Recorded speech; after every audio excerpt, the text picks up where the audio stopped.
Hi guys. So the last time I saw you, we were creating a Collagraph plate, and this was the abstract Collagraph plate that I had decided to create. So what I'm going to do today is I'm going to show you how to print. So we're going to be inking up the Collagraph plate, and then we're going to run it through this mini press that I have over here onto paper to pull our print. So I'm just going to kind of bring the camera down so you guys can see. Hopefully it stays. All right, I think that works.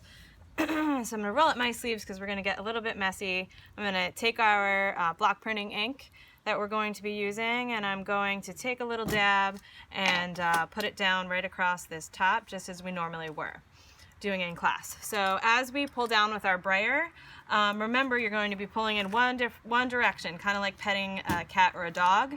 So you're going to go straight to the top. And of course, when you look at the ink and it looks like this, of course it's not on the full brayer, but you see that it's also piled up ink right here. We want that to sound like Velcro when we roll the brayer, and we want our ink to be evenly dispersed and a thin layer on our brayer. Sounds like Velcro to me, and it looks like it's even. So now what we're going to do is we're going to take we might need a couple layers of this, of course, but we're going to take our ink and we're going to roll it on top of our Collagraph. So you're going to pull down more ink, and you're going to keep doing that until you cover the whole entire Collagraph. So here we go. Let's keep rolling. Of course, when you get to this part, you can roll back and forth if you need to. Although, as you see, some of this string is kind of sticking to it.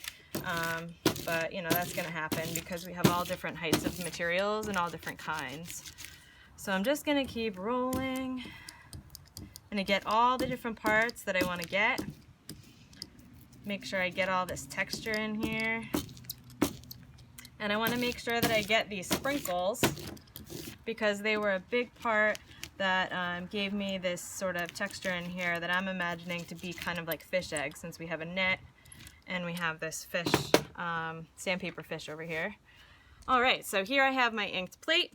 I'm going to look at the bed of my press. So here I set the press settings already, so they were set to where we needed them to be to run through. I'm going to take my paper that I have cut. I made it into a square so the circle would fit pretty well in the center. And in the case of this press, I'm not going to align it, but as you know, you can use that little L shape that we were using in class to align our prints. Because this bed of the press is so small, I'm not going to do it. I'm just going to eyeball it. So I'm going to lay my paper on top and close the blankets, and then I'm gonna roll.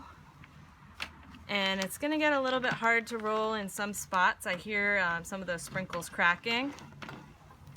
I'm gonna run through twice, back and forth, and then I'm going to open up the blanket and see what our print looks like. All right, so here we're pulling our print.